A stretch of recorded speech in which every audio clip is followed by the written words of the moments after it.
staring at me blankly. I was completely lost then. You really were. Talk! Oh, so Jesus! It's your Mac Live show, and it's 1058, and it's Wednesday, the 5th of August, 2015, and today you will be talking with Jim Dalrymple of theloopinsight.com, and you'll also be talking about Apple stock. Yes, insecurity. Their insecurity. Yep. Something like that, yeah. And traveling with your iPhone, what you do or don't do with it. So here you go. You've already lost interest, haven't you? Kinda. This will be Kim's last Your Mac Live show. I want to thank her for being on the show for all of these years. She's moving on, like Jon Stewart. Her and Jon Stewart are actually going to do a show. Yeah, there you go. That's where I'm going. Yeah. The reason why Kim's moving on because she broke my gear. Well, you ripped a hole in my windscreen. Which windscreen? That's a windscreen, the thing you're holding in your hand. Oh, I thought a whoop, whoop, whoop, whoop was a windscreen. That's a windshield. No, it's a windscreen if you're English. Windshield wipers. Go whoop, windscreen whoop, whoop. wipers. Anyway. You broke my shit. Not happy about that. I was pulling dog hairs off it, and I pinched it a little too vigorously. Speaking of dog hairs, this is Gromit, little Jack Russell Terrier, who's so wonderful. He's not hyper at all. I think we mentioned this before. Are Jack Russell Terriers usually hyper? Yes. They are? Okay, well, he's not. He's like a big cat. He can be. Yeah, don't keep pulling him anymore. Oh, yeah, jeez, that's right. Yeah, speaking of dog hair, that's why there's dog hair everywhere. So, yes, on tonight's show, we'll be talking about all that stuff and more. Kim and I are going on, and I remember I said this to you before, and I was wrong. I said our first real adult vacation, and I kind of went on one in a previous life, but it wasn't adult, and it sure as hell wasn't a vacation. So this is my actual first real. We are going to Riviera de Mayo in Mexico. In September, mid-September. We're going to a all-exclusive resort in Riviera de Mayo called the Grand Sunset Princess. Lovely-looking place. I think one of the reasons why we chose it was the pictures look good, isn't it? Yeah, it looks awesome. A place that we wanted to go. They've got like 7 different restaurants and 8 different bars and 12 pools and ocean and all kinds of stuff. Nice-looking rooms. It looks like it's going to be fun. We were trying. Sorry, Grum, I can't focus. We were trying to get to Cuba. Because I've always wanted to go to Cuba, if only because of the cars, the photography of Cuba. But as we did research, I found out that it's as expensive for Canadians to fly there as it is to go anywhere else. So it's not cheaper like I expected it to be. And the resorts, even if it's a 4-star resort, it's actually like a 2.5 to 3. Their standards aren't quite as high as ours are, as Mexico or Aruba or those kind of other tourist destinations. And one of the things we wanted to make sure that we did was do an all-inclusive resort. I didn't want to be nickel and dimed on every little thing. I want to be able to pay somebody X number of dollars and then not pay anyone ever again until we come home. That's it. So hopefully, in theory, we won't spend another dime on this vacation. You know, I say in theory because my co-host over there is female, and she requires new bathing suits. You've got already like 10 bathing suits. I just need the top bit. Well, I'm I mean, sorry, this is like not a bottomless resort we're going to. No, I mean, I just need some new tops that don't have straps on. That's all. That's cheap. The funniest thing is, Kim was complaining about the fact that she thinks all the bikini tops that she has are too small. Guys, join with me in telling Kim and the other women out there, for a guy, there's no such thing as too small a bikini top. It's pretty much not possible. But for the most part, we're big. I know. Brian says mostly true. Mostly, it's not So if anyone else has been to Mexico, if anyone else has gone to a resort in this general area, Yucatan Peninsula, as I said, it's I think it's south of Cancun, north of Playa del Carmen. Riviera Maya is the actual, I guess, town that it's in. If anyone has any suggestions or ideas, now one of the things we've been telling folks is this is not an adventure vacation for us. This is not where we want to go to Mayan ruins and climb square pyramids and go into the jungle and do that kind of stuff. This is literally a go on the beach, turn your brain off vacation. This is a vacation where we're going to spend, I would assume, a large portion of it horizontal. We're going to be lying down a lot. Yes. We're going to be, our feet. I may sit up to read. Exactly. That's it. That's right. And sip. I think for the most part, I will spend it all the time in the water, snorkeling, and only come out to get beverages and to get some more suntan oil on. So I was surprised. A lot of folks have warned us about the water. And I know the water situation in Mexico City and other places is a little dicey for those of us who aren't used to the Mexican water supply. But I was surprised to hear that even after all these years, it's something you've heard since you were a kid, but even after all these years, the water supply is still bad, even in these sort of upscale Americanized resorts. I had assumed that by now but they would have fixed. It's the same in Europe. See, and I had no problem with water in Europe. But it's just like, even in Arizona, anywhere where it's a very dry climate and they have trouble storing, keeping, recycling water, it's an issue. So yeah, everyone has told us don't drink the water, any of the water. Yes. You don't use their ice cubes. You don't have ice cubes in your drink. You only drink bottled water. I think the resort supplies bottled water for us. I know there's a mini bar in the room that we can use. Again, all inclusive. So I've got to assume that it's going to be fine. Yeah, MacMan says he's never had the problem with the water in Arizona. But it was, like I said, it was surprising that people are still saying that after all these years, that the water in Mexico is still not good. So definitely it's a tip we will take to heart. The other thing people were warning us about was scams and come-ons at the airport. That seems to be where a lot of these sort of things happen in Puerto Vallarta, in Cancun, other places. People, I don't want to say preying on the tourists, but certainly trying to take advantage of the tourists. The other scam that I didn't know about, I probably wouldn't have fallen for it, was the idea of a tour guide saying you can only buy things from this store. This store is approved, has items that are approved to be removed from Mexico. That's not true. That's a scam from the tour guide. He knows the guy at the store. He's getting a kickback at the store. Same thing happened to us in Egypt when we were there. The tour company said, "Oh, don't buy any souvenirs at the pyramids. We'll take you to a store where you can buy souvenirs." And I found out that, sure enough, the tour company was getting a kickback from the store of a percentage of the stuff that we paid for. So I wouldn't have fallen for that. Never leave your camera in your room. That's the usual tips apply. Obviously, be aware of your security. Be aware of the stuff around you. Now Kim says there are safes in the room, but how big that safe is, I don't know. Well, they're not going to be like freaking a vault. Well, that's the question. Will be big enough to get a camera in, I'm sure. Will they be big enough to get a laptop in? No.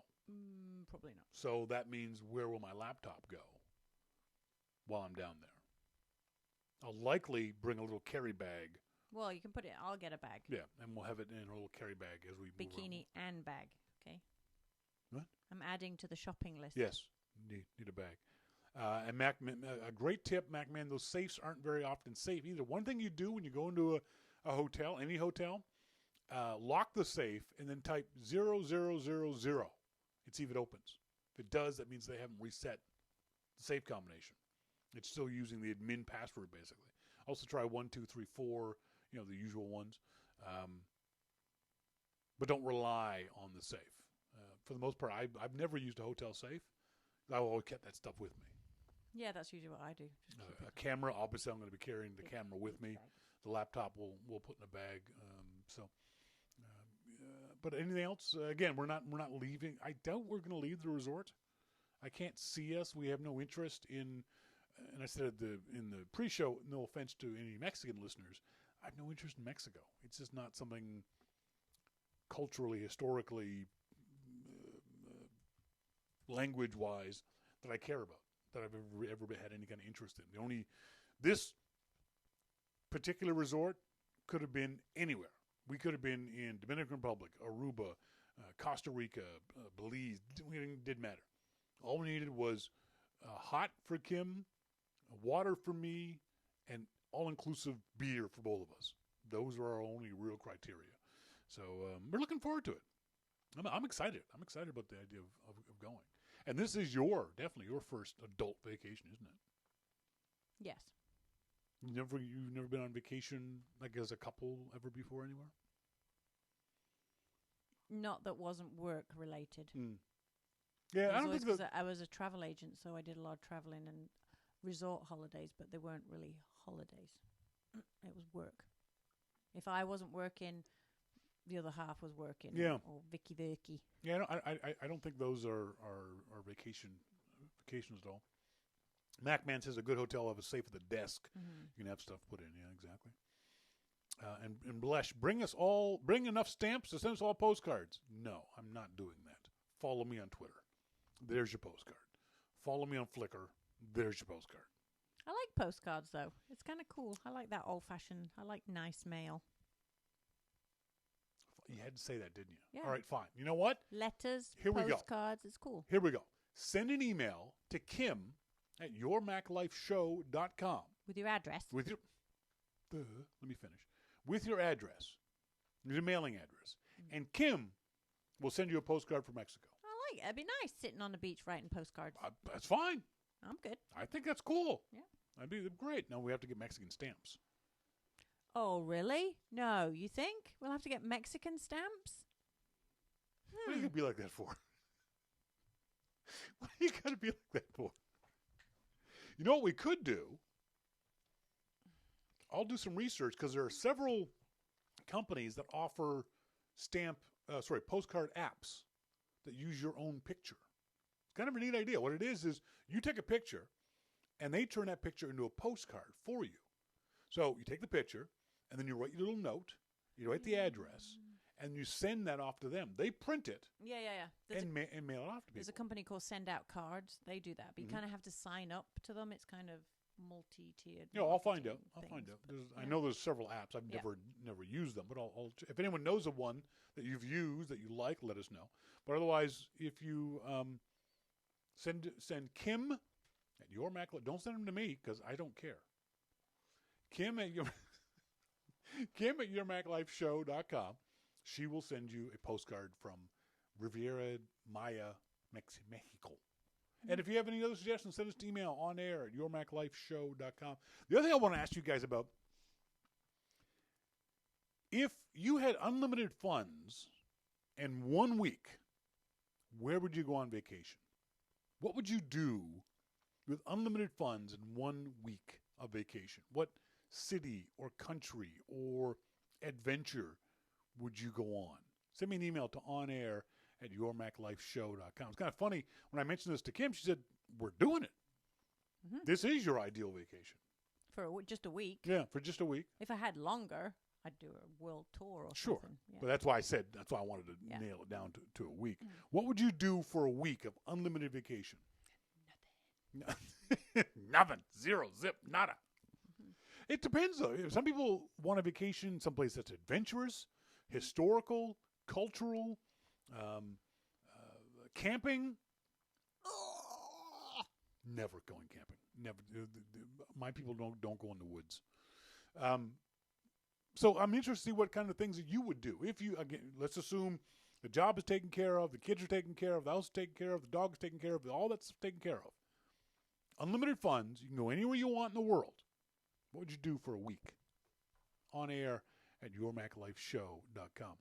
As Kim mentioned, we're going to be talking to our good friend Jim Dalrymple from The Loop at loopinsight.com about actually a bunch of things. His weight loss, which is going fantastic for him. He posted up a couple of stories about his weight loss, and we'll talk to him about that. And an interesting story about I'll save it for after the break. I'll let you guys in on it after the break. And then we'll talk later on about vacation travel and how you do it. What do you bring with you? What do you leave behind? What apps do you use to track things? All that kind of stuff. And much, much more coming up. This is your Mac Life.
Welcome back, folks. This is Your Mac Life. I am Shawn King, joined now in our phone room by our good friend Jim Dalrymple of The Loop at loopinsight.com. Jim, how you doing?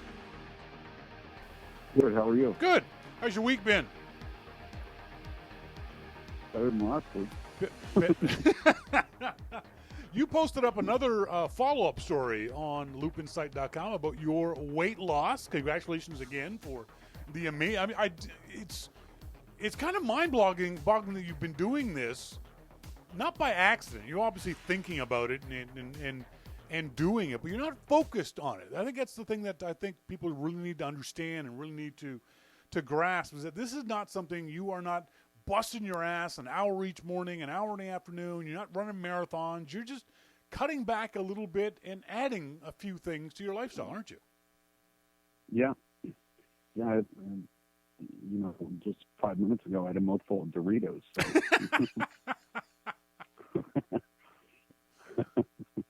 so I added those. Well, that's good. Yeah, I mean, and you're eating the diet Doritos, right? Yeah, exactly. Yeah. Yeah. I mean, it's there's no way that I would ever be able to maintain something that, I guess, deprived me of something that I wanted. Yeah. Because as soon as I know that I can't have something like most people, then I want that, and that's what I'll focus on forever. That's and right. and if I get to that point where I must have it, no matter what it is, if it's Doritos or whatever, I will eat bags and bags of them. And then I'll feel bad. Yeah. And then, I'll see somebody and they'll say, "So, how's it going?" Piss off, and then I'll be mad again and I'll go eat more of them. Yep, that's right. So I don't deny myself anything. I eat what I want. Yep. But for the most part, I eat more healthy. Yep. So, I had to go to the store the other day. So, it's only like 3/4 mile away or something. So I walked. Yeah. Instead of driving, and it's just the little things, like that. I did go for a walk in the other day and got all turned around, and you know, that was kind of harrowing for a little bit. But it was tough finding your underpass again for the bridge, right? well, yeah, I mean, I've got some great boxes there, and I don't want anybody stealing them. That's right. You don't want to lose that good refrigerator box. That sucker's going to be with you the rest of your life. There have been people eyeing that too. Are you? One of the things I've noticed is I've been thinking more about what I eat. Is I'm surprised at some of the food that I now like that I didn't like before. For the perfect example is spinach. Like I was like most kids, spinach. I hate spinach. But when I started thinking about eating more healthy, I thought, oh, okay, I'll try this green stuff. And I really like spinach. Is there any foods that you've discovered that are healthy that you really like?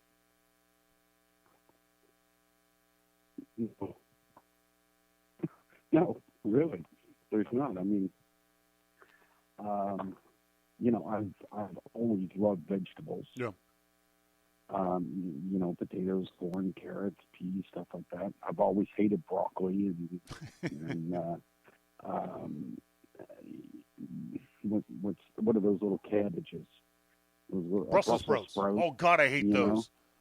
You know, I've always hated them. I'm not going to eat things that I don't like. Yeah. That's just not going to happen. I'm not going to do it. So, and I'm not getting this kale thing, whatever the hell that is. It just looks nasty. So I'm not doing that. Not any handfuls of rice cakes. Yeah, no. If I'm going to have a snack, I want a snack. Yeah. I want to feel good about it. So, you know, but I do have, you know, like popsicles and stuff like that. I forget what they're called, like Outshine or something. And they're, you know, like basically no calories, and it's just like fruit. Yeah. Or fruit juice or something. Anyway, they're very good, and I eat those. And Doritos, you know, love my Doritos. Yeah, you do. But as long as you don't go crazy. Yeah. Like before, I would sit down and eat a whole big bag of That's those. right. Yeah, me too. Yep. You know, I could still do that easily, but instead now I pour some into a little bowl. Yeah. And the bowl was full, like you were saying before. Get a smaller plate. Yeah, exactly. You know, the bowl was full, so once the bowl was gone, that's all I eat. Yeah, it makes such a huge difference. You can still, for the most part, eat most of the stuff that you like. Just eat less of it. Just eat smaller portions of it. There was an interesting story that Apple and IBM. We know they've had this partnership now for about 18 months. It's starting to seeming to bear fruit. That IBM is now more than 100 employees are occupying Apple's Cupertino campus, helping build iPhone and iPad apps for IBM customers. IBM has said they're going to buy like 20,000 MacBooks to give away to employees. It was very funny reading Daring Fireball today. John Gruber wrote, from the Department of Strange Bedfellows, he says, every time I think about this growing partnership between Apple and IBM, I think of this photo. I bet you know exactly what photo I'm talking about. Exactly. You knew exactly what photo he's talking about. It's kind of funny. When you say Steve Jobs and IBM, that's the photo you think about. But the next thing he says is really kind of interesting to me. He says, I don't know if this IBM partnership in and of itself is a big deal. Do you agree with that statement? Well, it's the partnership, I think, the resulting things coming out of this partnership are a big, you know, tell me there isn't security watching those 100 people. There's like 150 people in that part of the building. 50 of them are security. 100 of them are IBM. Probably. You know, but no, I mean this is a huge thing for Macs. It's a huge thing for iOS. It's a great partnership for Apple and for IBM. Yeah. Both companies benefit from this.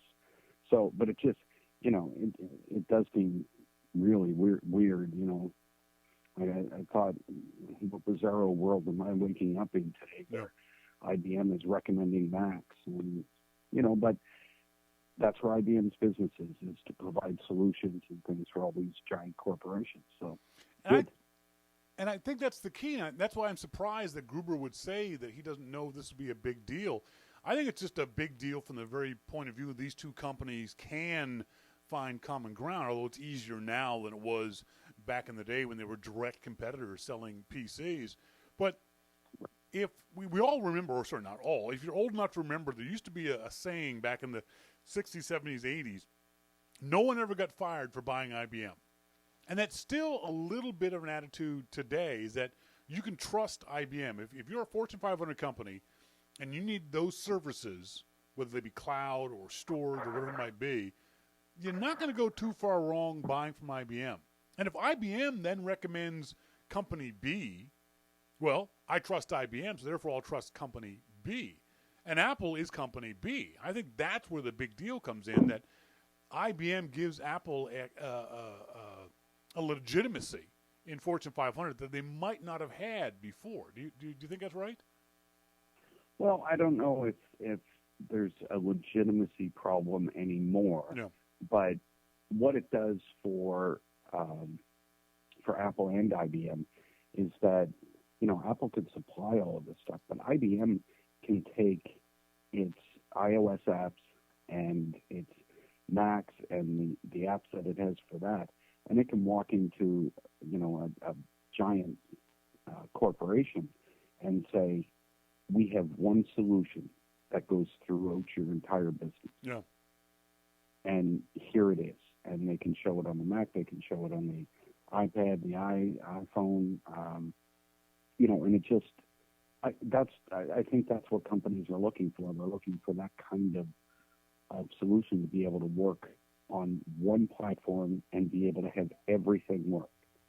And that they're working closely with Apple, so, it's not like you're dealing with the same types of things that if you're just a true third-party developer.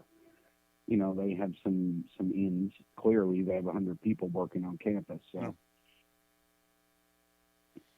Yeah, I think this is a big deal, that this is maybe a bigger deal behind the scenes, that us consumers don't necessarily see it.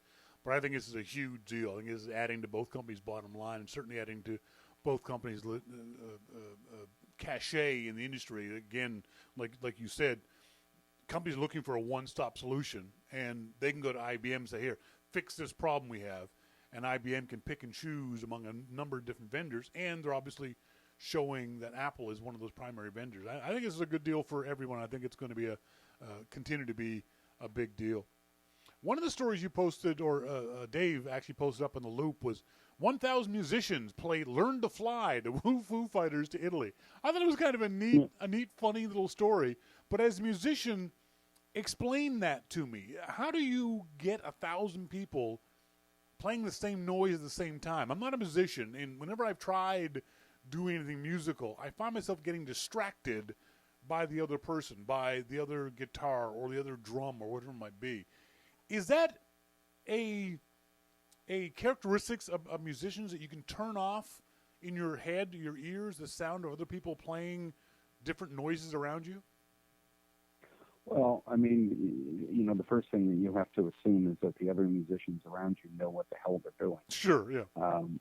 And it's easy to turn off after that, because if you know what you're playing and you're confident in what you're playing, you just get up, and as long as you're on beat, you just go and do it. Yeah. So a lot of the guitar players and bass players and things like that, you have monitors to hear, but if you're just sitting down to play, you just play. You just know where the changes are, and you just go. So you can kind of hear the other musicians, but you're not actually paying attention to them? Is that kind of the way it works? Well, you're more paying attention to the bigger picture. Yeah. If you start paying attention to each individual chord change and each individual pick, then you're just going to screw it up. Yeah. So you pay attention to the bigger picture, and you can always hear if somebody's screwing up. And those are the ones that get kicked out of the band. Exactly. Moving on. You posted something else, too, about music with regards to the tape project. Releasing classic albums on reel-to-reel, duplicated from the original master tapes. The story says you would expect these tapes to sound good, of course. Why is that? Why would you expect those tapes to sound good? Why does tape sound better than digital? Well, there's a thing with tape where you can record the tape actually louder than what you can record digital, because tape allows you to have a little bit of distortion, and it's natural. But digital, once you start hitting the red line in digital, there's no forgiving. That's where you start to clip. Really? And yeah, so analog and tape will give you some leeway, some places that you can add some compression, and there's some natural things that happen with tape that doesn't happen with digital. No. So that's why a lot of people, Neil Young they love recording to 2-inch tape. Mm-hmm.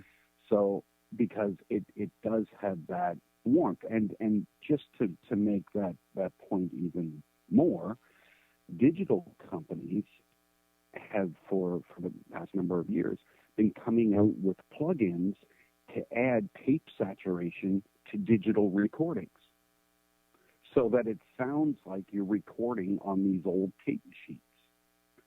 So when you start recording on each track, you put one of these analog tape machine plugins in, and then on the master track, you put a master tape machine plug-in in, and it kind of gives you that feeling, that sound of being recorded on tape. And I'm not talking like, cassette. I'm talking like high quality masters type thing. So it doesn't sound like you're singing in a telephone booth. It just sounds and feels really warm and has that quality of analog. We've heard people talk before that the average ear can't tell the difference between MP3 compressed a certain way versus a CD compressed a certain way. Can you tell the difference between, assuming good quality headphones or good quality speakers, can you tell the difference between a tape being played and a CD being played? I think you would be able to tell the difference really? Between tape and CD. Yeah. Yes. Yeah. I mean, first of all, I think that there was more care put into the older recordings, because there were limits. These days there are no limits to what you can do. You can get a plug-in, or you can get something to do almost anything you want. Yeah. And that's why I like, sometimes I post these isolated tracks. Yeah. I love those. I love those because if you listen to some of the isolated guitar tracks or isolated vocals, you can pick up on errors and mistakes that they're making in the song. But when you put the whole song together, it's not there. You can't really hear it anymore. And that's both the magic of having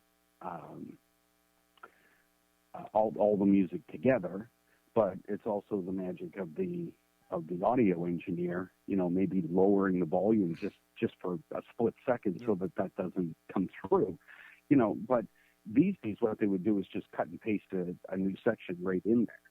So it sounds perfect. Everything sounds perfect. And I don't like that. I like to hear an original type recording. No.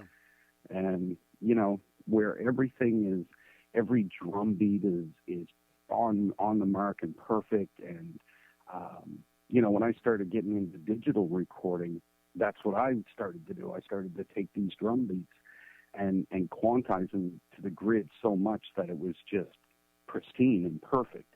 And then I realized that I didn't like any of the recordings because they were all just too perfect. So then I started to, loosen it up a little bit and tighten areas where, like a drum fill or something. If it sounds too loose, well, tighten that up a little bit, but leave the rest of the groove in there, because it's the groove that really gets you in the song, Yeah. And I mean, sometimes if you listen to isolated drums, you can hear the drumsticks click together sometimes when the drummer hits them. Yep. And they leave that stuff there. And I think that's the way it should be. It's interesting in this age of digital perfection and perfect duplications of things, that the old ways were the better ways. In some ways, obviously the convenience of digital of compression is fantastic. We can have these devices and we can stream music and that sort of stuff. But when it comes to the kind of things that you're talking about, it's very interesting to me to hear that analog is better. That these old tape machines. And are people even making tape machines anymore? I mean, I got to assume they're hugely expensive nowadays. Like reel to reel. Yeah, they're not really making this stuff anymore. Yeah. But it was quite a thing.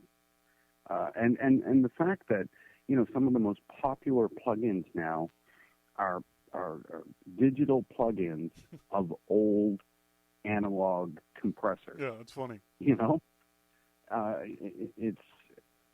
But a good company like Universal Audio will make these compressor plugins behave and react just like the original was, because Universal Audio actually made the original analog, so they're mapping it based on the real machine that they have in their studio.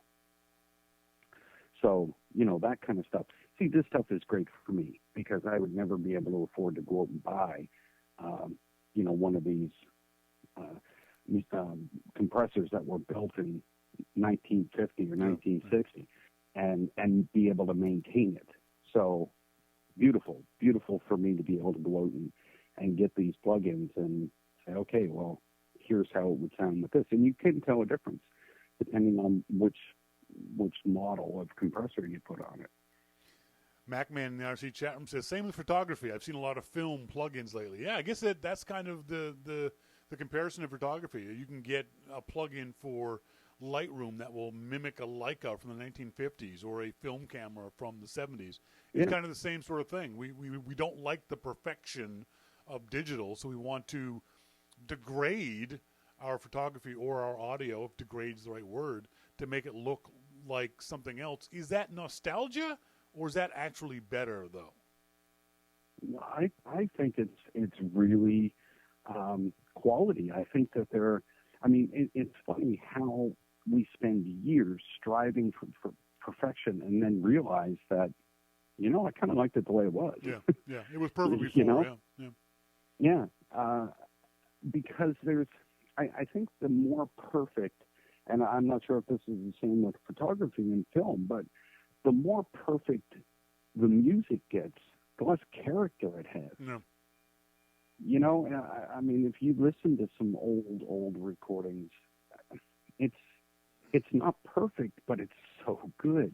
The old Led Zeppelin, the original album recordings, just quality music, just quality. And I've been listening to a lot of old Neil Young when he was live, and you could clearly tell stoned out of his mind when he was doing these concerts. And he's just, it's not a great recording, but damn, it sounds good. Yeah. Love it. You said something on the Loop Insight, the ebb and flow of work. I've spent far too much time working and not enough time enjoying life. So I've asked the audience this question, so now I'm going to ask you. If you had unlimited funds, where would you go on vacation for 1 week? You've only got 7 days. Where would you go and what would you do on vacation for 7 days? Rome. What was that? Rome. Home? Rome. Rome. No, wait a minute. You've been to Italy. You hated Italy.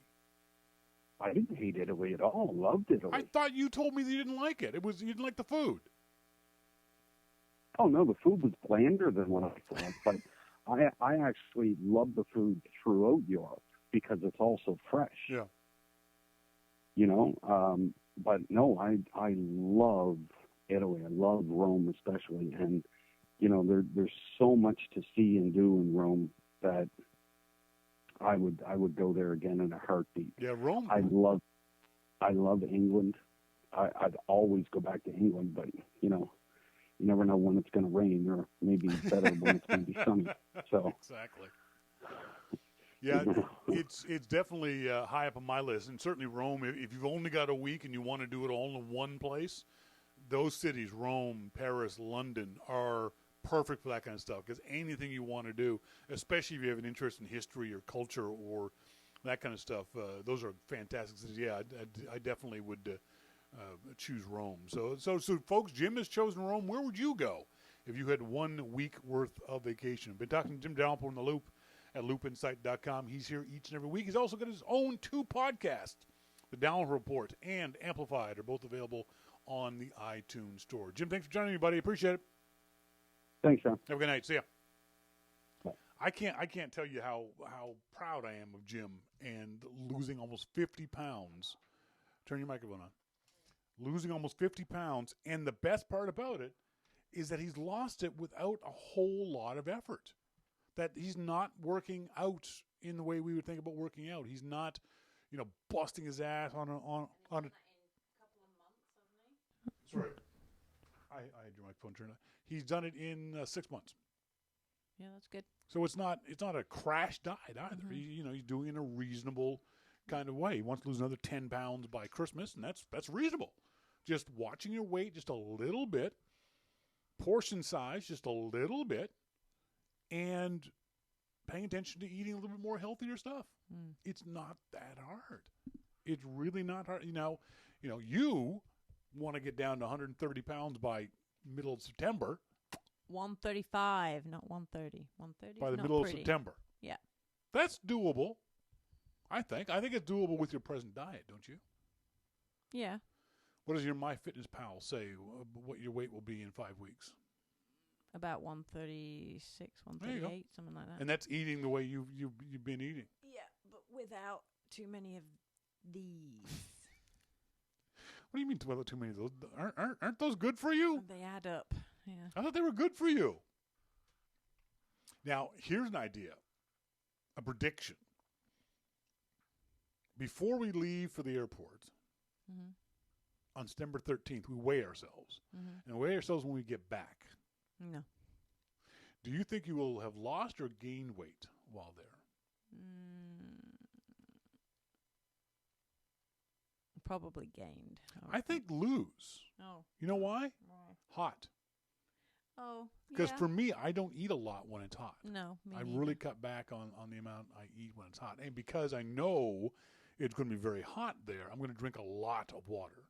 Which is good. For me, it'll be probably 2-to-1 water to beer, most likely. And so I don't think it means I'll be peeing in the ocean a lot. Lucky fish. Well, they do it. Why can't I? So I think we'll either maintain our weight or maybe even go down. Maybe. Because the other thing is I have this, and I don't mean this to come out the way it's going to come out, so don't get mad at me. I'm not a big fan of Mexican food. Really? I love I'm Mexican I'm food. not eating like refried beans for a week. Well, I'm not that big fan of refried, but I love Mexican food. Yeah, see, the problem is that our North American Mexican food really isn't Mexican food. No. The shit you get at Taco Bell is not Mexican food. Who goes there for Mexican food? Go to Arizona and go to a proper Mexican restaurant. It's really good. I went. Monty says I gained 12 pounds on my 2-week cruise. Monty, you're a little fella. How did you gain 12 pounds? That's like a tenth of his weight. Jesus, dude, you little piggy. You must just. Yeah, exactly.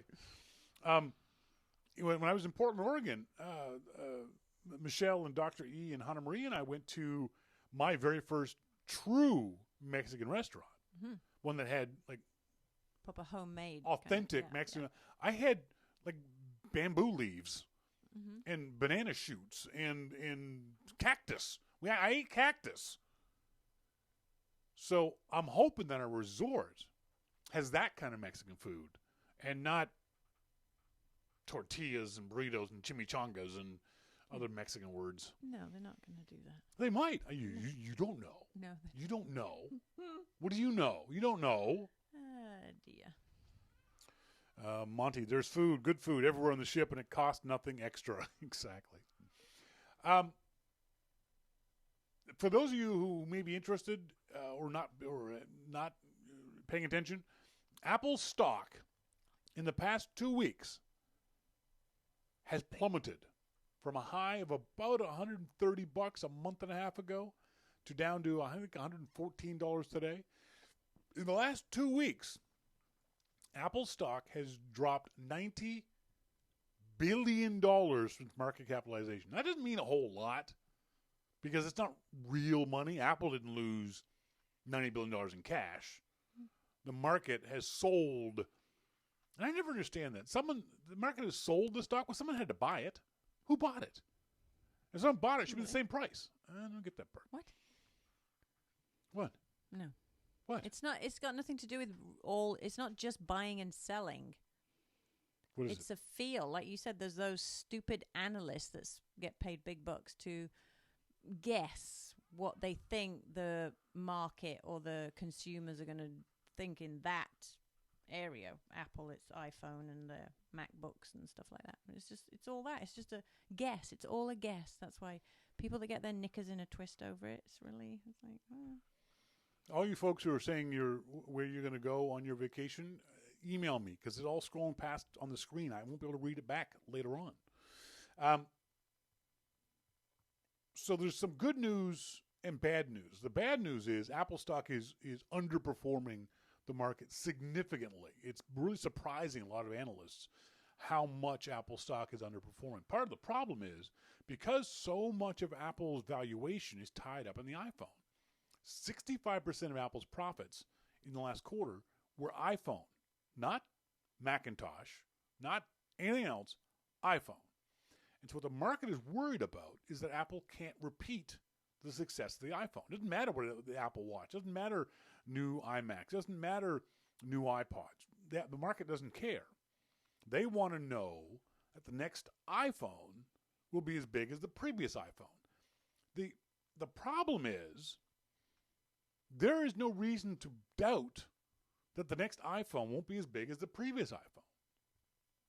Apple's done it every single time.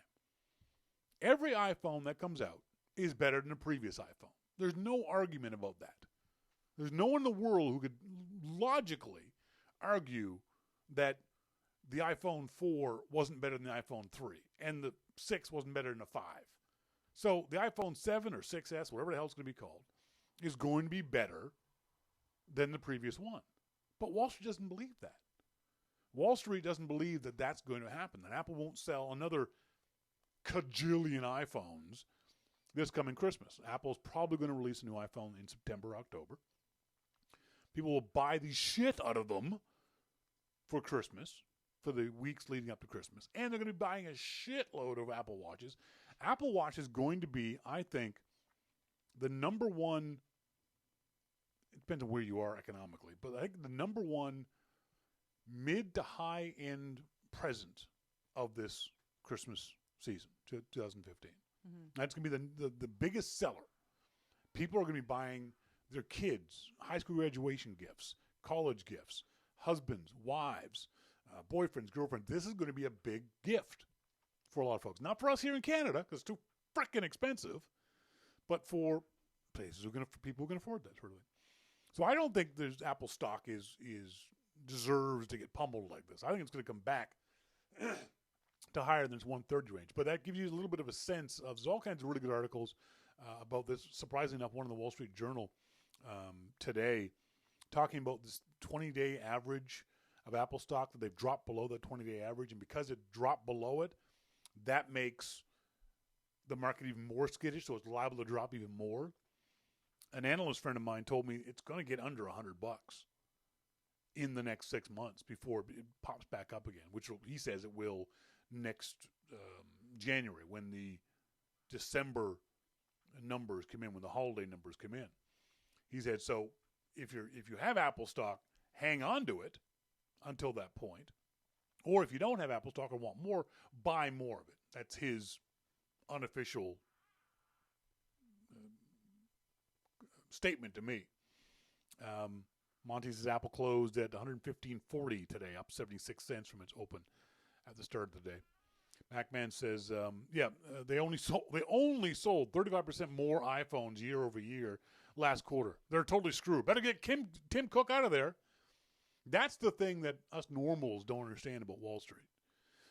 Wall Street has this mentality of the profits from the previous quarter were already built into the sale price, the share price. So because they think they're not going to do as well in the next 3 months, they drop their share price. To us, it makes no sense. It's just a bizarre construct, all the Wall Street. But for those of you who, I've gotten a couple emails from folks about what's going on? Why is Apple following this? Because the market itself has been fairly consistently going up over the last 6 months.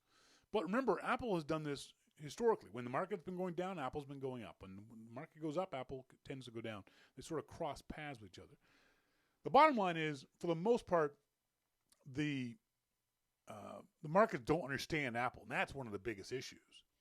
Analysts just don't get Apple as a company, as an entity, as a company that doesn't see or look at itself from quarter to quarter, but looks at itself from year to year and half decade to half decade.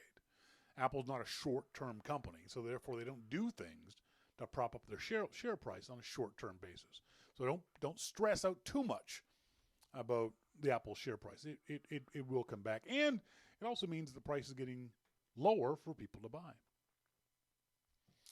Brian Monroe says that means that someone had shares for $130 but sold it for $115 and lost $15 on the deal. Shawn King, that's right. MacMan says it's only worth 21% more now than when I bought it. I guess I should sell. The other aspect of the stories that I read in the past week is you may have heard a lot about Apple and security, OS X, and two particular vulnerabilities. One called Thunderstruck 2, which you do not have to worry about. The other is a what's called an OS X zero-day exploit, which you might have to worry about, but Apple's going to fix it. For all of this stuff, there is one guy and one guy only I trust. Whenever I hear about any Macintosh vulnerability, there's a new virus, there's a new Trojan, there's a new exploit, there's a new whatever. If it has to do with security, I follow one guy on Twitter named Rich Mogul. And Rich is the guy I trust implicitly when it comes to this stuff, because Rich lives and breathes security in general and Macintosh security in particular. The problem is the vast majority of people in the tech media have no effing clue what they're talking about. And I don't mean just the numbnuts that called the Mac. I'm talking when it comes to Apple and security, Ars Technica, Wired, CNET. None of those people know anything about the true issues when it comes to Macintosh security. Ignore them. The only guy you need to read is Rich Mogul. Follow him on Twitter. Read him on Tidbits. He's the guy. He's never steered me wrong. He's always been right on point. He's not sensationalized. He says, honestly, this is the problem. This is the solution. Worry about it. Don't worry about it. He's the only guy you have to talk to. Rich Mogul on Twitter and Rich Mogul on Tidbits. Don't worry about anything else. As MacMan says, the zero-day one is mildly concerning, but it's not a drive-by attack, so I'm not concerned. Exactly. The issue was that a bad developer created this attack. Apple has removed their software, has removed their developer permissions, their developer ability to load up code. So if you haven't been attacked by this before, you're not going to now. And sometime in the next, let's say, today's Wednesday, I'd say before next Monday, you'll find a security patch will pop up for OS X, and this will get fixed by Apple. So don't stress out about this stuff too much. Rich Mogul. How do you spell his name? Good question. Rich Mogull. So do 2 L's. 2 L's. Do a Twitter It search. was Monty's question. Yeah, good. Thanks, Monty. Do a Twitter search for Rich Mogul or go to tidbits.com. I've also linked to him on loopinsight.com, but tidbits.com will also have the article. He talks about the thunderstruck worm. A lot of these things that the media sensationalizes are attacks that require the bad guy to have physical access to your computer. It's not necessarily something you would download off the internet accidentally, that you clicked on a link and, oh my God, my computer's infected. A lot of this stuff requires the bad guy have access to your computer where they can install software. Well, if that's a fact of your life, you got more problems than just bad software. So that's the first thing I read whenever I hear about these exploits. I read about how the exploit happens. And a lot of them you'll read about, they need physical access to your computer, in which case I stop worrying about it because no one gets physical access to my computer. So keep that in mind when you read about these kinds of exploits and issues going forward. So it's Rich Mogul, RichMogull.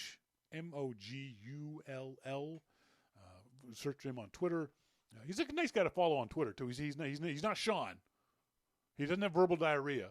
He doesn't talk all the time. He talks about stuff you might not know anything about because it's about security. And he's the guy that every time he goes to China, he buys a new computer and then leaves it there. Because he's such a known person in the security industry that he's constantly being attacked. And so he doesn't bring his home computer, his home laptop to China with him. He buys one, and then literally when he gets to China, opens it up there, uses it, and then leaves it for the maid. Because it's not worth it. Because he just assumed that's completely infected by stuff. The Chinese government and hackers and all that kind of stuff. So he literally, rather than leaving a tip for the maid, he leaves a malware-infested piece of computer for the maid. And then he comes back home. So yeah, like I said, he's the guy. He's the guy to talk about. Do you know what Reddit is? Reddit. I've heard of it, but I don't know what it is. The short version of Reddit is that it's a website. And it's a website where people can go and make comments, talk about stories that are interesting to them. A lot of Reddit is good. I follow the Apple Reddit. I follow a motorcycle Reddit, a photography Reddit. And it's a very ugly website. It's not pretty at all, but it's just text. And you read stuff. The problem is Reddit in its history has had a hands-off approach to, shall we say, well, let's just say offensive content. Reddit had no problem allowing people to post some of the most amazingly offensive content you would ever find on the internet. I mean, seriously, amazingly. We're not talking about pictures of boobies. We are talking about some of the most vile, disgusting stuff you'll ever find on the internet. There was a big kerfuffle a few weeks ago, and now Reddit, the grown-ups at Reddit, and grown-ups is the right word, have decided we are going to clamp down on some of these offensive groups. One of the groups that they're clamping down on is Coontown. Now, just by the name, you know all you need to know about Coontown. Do not go to Reddit looking for Coontown, because either A, you're an asshole, or B, you will be appalled at the human filth that you will read there. So Reddit has said we're going to clamp down on these sorts of things. The CEO of Reddit, Steve Hoffman, said this about the policy changes announced today that include banning the utterly racist Coontown Reddit. We didn't ban them for being racist. We banned them because we have to spend a disproportionate amount of time dealing with them.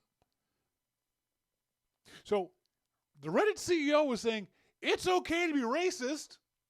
Don't make us work for it. Are you shitting me, dude? Now, I get this is all about free speech and you have the right to say that. No, at a certain point, you have to tell people this is not appropriate. Yes, you have free speech, but not on my website. Go start your own coontown.com website. Don't anyone do a search for that either, because it's just. But that to me was the most amazing thing this guy said. We're not banning them for being racist. We're okay with them being racist. We're banning them because they make us work hard. Jesus Christ. And the story beyond all stories of this week. And if you get butthurt when I critique America, you're going to want to leave the show right now. All right? This has been Your Mac Life. I've been Shawn King. She's been Kim Guy. Good night. All right, now that they're gone, we talked about this when it first happens, I want to say last year sometime. This cute little robot called Hitchbot. It was developed by 2 Canadian professors in Ontario. And it was kind of like an experiment to see whether or not they could, A, build a robot, and it's not really a robot, but build a device that could be autonomous from the point of view of that other people would take care of it. The robot couldn't walk. The robot couldn't drive. The robot couldn't fly. It was basically a little tin can that had a little screen on it that would send out messages and had a GPS locator on it, so the scientists knew where it was. And their idea was, let's see how far this thing will get hitchhiking across Canada. He started off in Nova Scotia, dipped his little feet in the Atlantic Ocean, and literally left him by the side of the road with a little sign saying, Victoria or bust. And when the first people picked him up, there's a little note there that said what his goal was. If you're going in that direction, please take me with you. Mm-hmm. Throw me in your trunk, and when you're like any other hitchhiker, no, you don't throw it in his trunk. Sorry. No. I think that's illegal. I'm not sure, but I think it's illegal. When you're no longer going that direction, just leave me by the side of the road. And literally, they would be left on the side of like a highway exit. Yeah. And someone else would come along, read the little note, pick him up. He made it all the way to Victoria.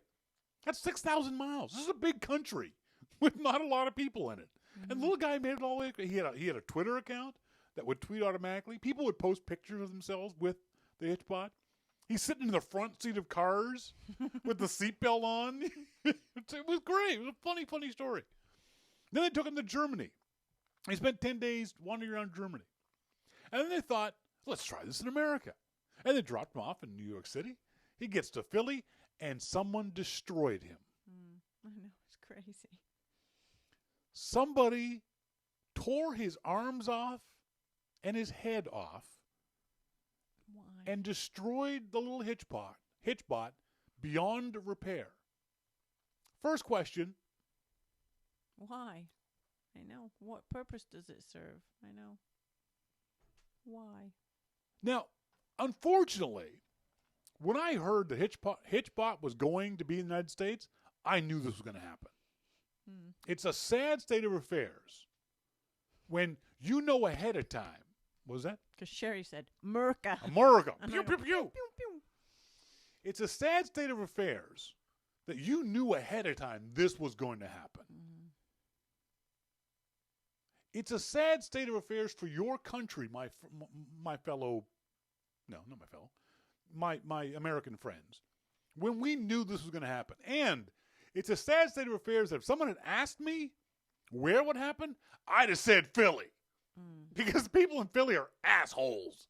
At least the sports fans of Philly are assholes. Okay, then you have to clarify. You can't just generalize. Oh, I'm betting these guys were Eagles fans.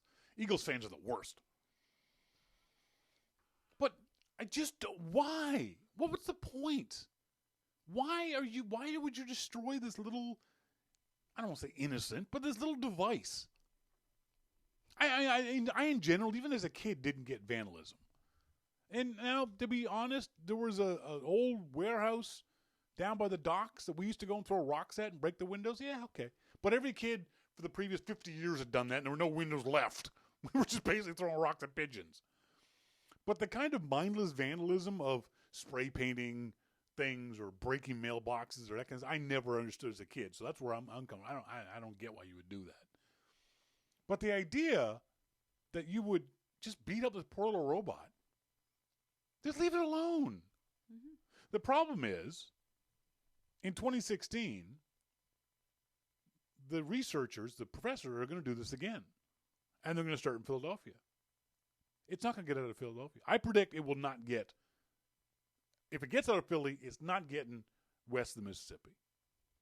It's going to have the same thing happen to it in Detroit, in Chicago, in some place in the U.S. The same thing's going to happen.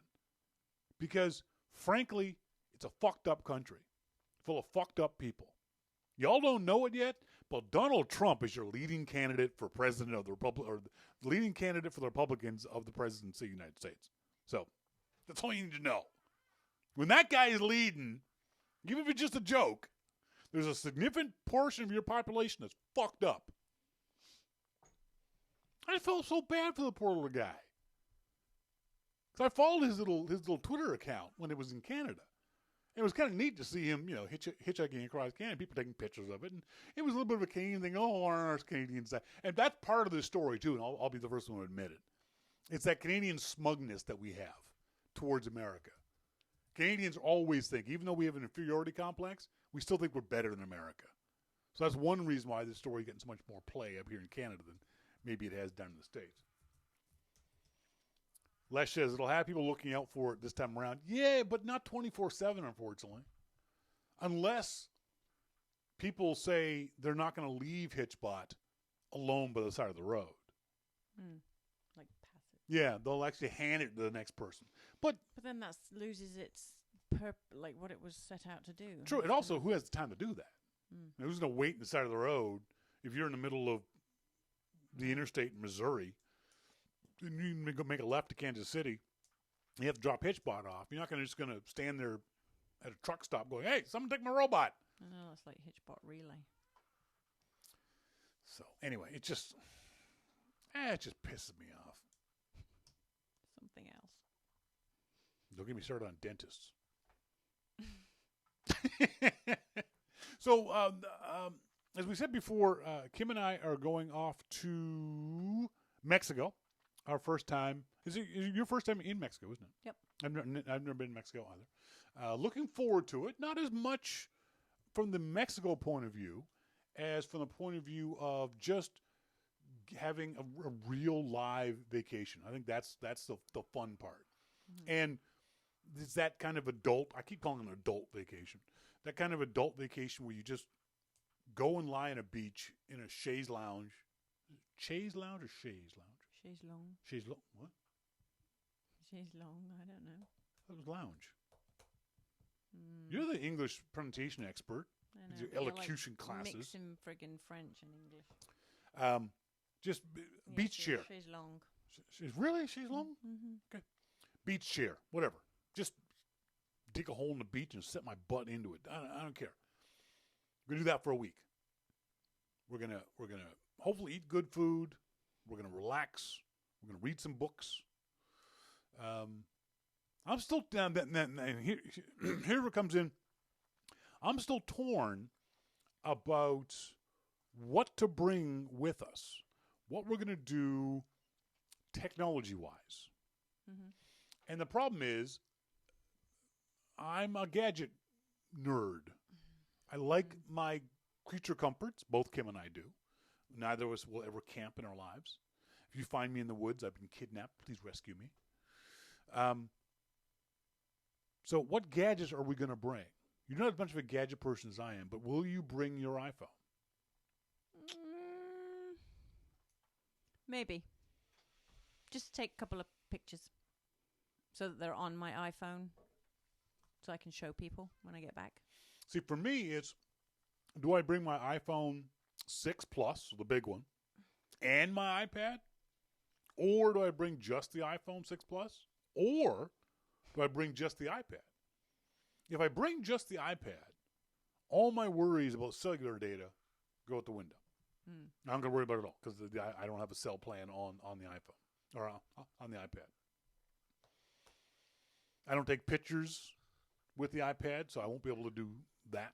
But I will have a camera. I'm not going to bring the big D600. I'm either going to bring the smaller M1 or even a smaller Olympus TG3. Do I bring a laptop? I'm going to have to do some work there. I get way too many emails to let them go for a week. Oh, my God. Just the idea of being away from email for a week gives me the cold shakes. Mm-hmm. Because it means upwards of 10,000 emails to deal with them when I get back home. Literally. I get about 2,000 emails a day. I have to deal with that when I got home. It'd be like 3 days of just email. We don't know about, that's one thing I want to ask folks who have been to these kind of resorts. It's all inclusive. Does that include Wi-Fi? Do these kind of resorts have Wi-Fi throughout the resort, or just in the lobby, or just in the rooms? Send me an email to onair@yourmaclifeshow.com. I'm curious about that. What other technology do you have? You would bring your Kindle. Are you going to bring your Kindle? Yep. You wouldn't bring paper books? No, because you have to carry them. You finish them, you leave them. No. Magazines? Yeah, maybe one or two. See, what I'm going to do is I'm going to sign up for that next issue thing. Do you know about this? Mm-hmm. Because you can get a free trial. Yeah. You get a free trial, read all the magazines you want, then turn the free trial off. Magazines are cool when you're on the beach. You kind of flick through the Well, pictures. why aren't books that way? Because you can't, when you're hot, just go with it on your face. Lying here with War and Peace suffocating you. Mm-hmm. So books, no. Magazines, yes. Would you bring magazines or buy them there? Buy them there. No. Just take a couple from the airport. That's usually what I do. See, one of the things is good question. Oh, sorry, I'm behind, Brian. One of the things that I'm not sure about is, one of the things I can't do is I can't read in a plane. I cannot, whatever I'm reading, it just falls out of my head. It's a complete waste of time for me to read in a plane. I can watch movies. And what are you smiling about? You can't read on a plane? I can't. Can you read in a book, in a car? I'm always driving, so I never do that. No, it's not a matter of I get sick or anything. I can't focus. I'm all scatterbrained on a plane. I can't think to read. But what I can do is watch movies. And what I've done, I'm a very clever boy. You're not a big fan of documentaries. I'm a huge fan of documentaries. Depends what the documentary is about. True. But I've got a bunch of documentaries that I'll read, I'll watch in the plane and watch on the beach. Mm-hmm. I can see me sitting there at the beach bar or whatever it might be, headphones in, watching a documentary on the atom bomb. Mm-hmm. I got one of those. Documentaries on the origins of basketball. I got all kinds of documentaries I think that you wouldn't be interested in, so I'll watch them by myself. I wouldn't be. Exactly.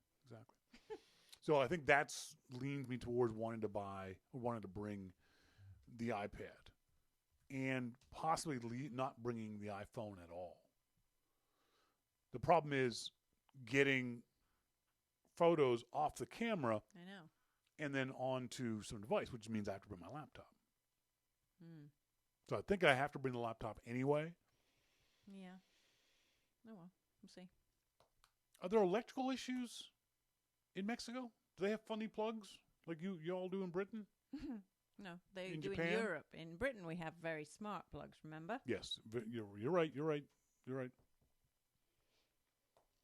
Lesh says, but the looks of the link for that resort Wi-Fi access will cost you extra in the room in certain areas. See, that's what bothers me. It says all-inclusive resort. Wi-Fi should be inclusive. Well, not everybody and his dog, when they're on holiday, wants internet access. Why not? Just because. You're supposed to be on holiday. But even on holiday, you can buy a Kindle book. If you don't have internet access, you can't buy a new Kindle book. Yeah. Well, that's what I'm saying. That's why you have internet access. Excuse me. So you get them before you go. It's called being MacMan organized. says, as far as I know, U.S., Canada, Mexico all use the same plugs. I think it's true of all of the Western Hemisphere. Central and South America. North America, the Caribbean. That's pretty much what he's saying. Yeah. No, he says U.S., Canada, Mexico. I'm wondering about further south. All of the Caribbean, Central America, South America. I think they all use the same plug. I'm not going to worry about it because we're only going to Mexico. your lack of wanting to expand your knowledge is just appalling. I just want to say that up But front. it's not relevant to my life at this But precise moment. But there's lots of things not relevant to your life that you still should be interested in. What if somebody asks you that question? Where's Marcus when we need him? Yeah. That's right. Yeah, where's Marcus? Marcus Mendez could help us. Yeah, Monty says most cruises are all inclusive, but that doesn't include internet, Wi-Fi, or otherwise. Access to the interwebs costs extra at sea. That I get and understand and know, because it's hard to do the interwebs at sea. But this is a resort. This is no different than a hotel. This is a hotel. And hotels can offer free Wi-Fi. So why wouldn't an all-inclusive resort offer free Wi-Fi? That's my question. And there's nothing on the website that says anything about it. Send us emails to onair@yourmaclifeshow.com. Let me know where you would go if you had a 1 week unlimited vacations, all paid for. Where would you go? What would be the one place you would go for an entire week on vacation? You said we're doing it. Right. This is what you would do. For a week. Not Mexico specifically, but just generally a beach Hot and beach. generally hot. Yep. That's it. For me, I would go to northern Italy, rent a Ferrari, and just drive around northern Italy. Just that would be my dream vacation, or an FJR, rent a motorcycle and do that. That would be for me for a week. I would that would be my absolute dream vacation. Monty says Monty's cheating. Why is he cheating? Vacation. 1 week, anywhere, money no object. A week on the International Space Station. That's cheating! Why is that cheating? I think I said on Earth. No, you didn't. I think I did. No. But that's pretty cool, Monty. I can't. I think that wins. If I had a prize to give away, that would win. On the International Space Station, that would be cool. Although it wouldn't be a vacation. They wouldn't let you go just to sort of float around. They make you work. But yeah, I'll give you that one, Monty. That's pretty damn good. Our good friend Maurice Chevalier says, hey, Shawn, it's a rare night that I get to listen to you live, sort of. I'm installing electrical into the shed that I'm turning into a studio for Shelley. Regarding your question on holidays, if it was with my wife, then it would be Paris or London. We have not spent much time there, and she wants to see it. If it were just me, and this is the kind of guy Maurice is. If it were just me, I would probably choose either the outback of Australia or the Andes. There'd be some exceptional hiking and backpacking there. An entire week just backpacking, enjoying nature. I could easily do 25 kilometers a day. Very cool. Liking the show as usual. He's one of those crazy outdoors people. He's one of those nut bars that goes camping in the wintertime. Oh. Yeah. No. No. He goes camping in the wintertime in Canada. Yeah. No. He goes camping in the wintertime in Canada in Alberta. That's literally freeze the balls off of Brad's monkey stuff. Yeah. He's been out there when it's minus 25 degrees Celsius. Oh, wow. Camping. Yeah. Not being rescued. That's the only way I'd be out there. I fell out of a plane and now need to be rescued. That's the only way you'll get me. And he's always saying, oh, you're just a wimp. Yes, Monty. Maurice, I am. I'll be the first one to admit that. There's no way I could do that. And even worse, he takes small children with him. He does. He kidnaps them. He's exposing them to literally. nature. Some of them could in fact die from exposure. He takes his scouting group up there to camp. Oh, lucky boys. No, that's torture. I'd be willing to bet the boys don't actually want to go. He makes them. Yeah, like Monty says, that's food for the bear. Exactly. Yeah, he's just not well. He's absolutely not well. Now, see, you guys in the IRC chat room, you were saying others, and I've lost them now because you've all scrolled past. So send me an email to Shawn@yourmaclifeshow.com. Let me know what you would pick, and see if you can beat Monty. I don't think you can. I don't think there's anyone who could beat Monty. Is there a better vacation? What's to beat? It's a personal choice. That's the best vacation. Anybody. We would all choose that vacation. Everybody. No, why not? What the hell do I want to go to space for? To float. You said you wanted to float around. Yeah, no. Really? You wouldn't No.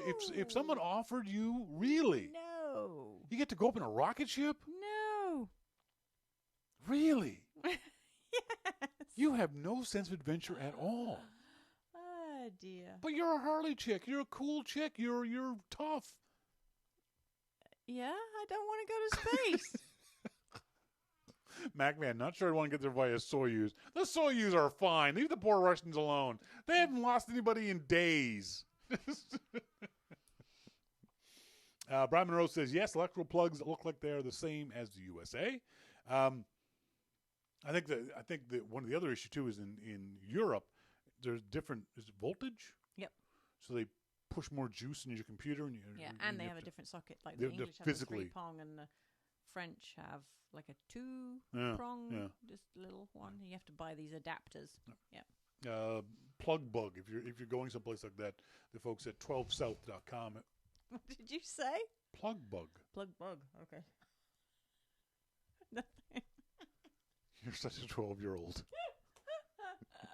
You're such a 12-year-old. Oh, dear. Yeah, carry on. Plug bug. Mm-hmm. 12south.com sells this universal world travel kit that you can buy. And what it does is it's got all the different kinds of plugs you would need for different places around the world. So check that out if you are traveling. We won't need that. So, yeah, we've got, we're leaving September 13th. There obviously will not be a show on the Wednesday in between there because, yeah, we're not doing a show.